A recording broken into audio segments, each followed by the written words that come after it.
আসসালামু আলাইকুম ভিউয়ার্স, আমরা পুটিং করতেছি। আমরা এই যে ফ্লোরটা টাইলস করছি কালো ব্ল্যাক টাইলস, এই জন্য কালো রং দিয়ে আমরা পুটিং বানাই নিচ্ছি। আপনারা দেখেন অনেক একদম ফ্লোরের কালারে ম্যাচিং করে নিতেছি আলহামদুলিল্লাহ। তাতে এই জয়েন্টগুলো মারবে, একটু জয়েন্টটা মারি দেখাও তো, একটা জয়েন্ট মারি দেখো। এই দেখেন এই জয়েন্টটা কীভাবে মারতেছে, এই দেখেন। আবার এটা শুকানোর পর সঙ্গে সঙ্গে আবার মুছে দিতে হবে। আমাদের এই কমপ্লিট হয়ে গেছে কাজটা, আমাদের ধোয়া মোছা হয়ে গেছে। এই যে পুডিংগুলো বাথরুমের পুডিং হয়ে গেছে, বাথরুমটা কমপ্লিট।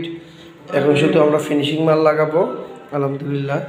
রান্নাঘর অনেক সুন্দর আসছে পুডিংয়ের পরে, এটা কাঁচা আছে পুডিংগুলো,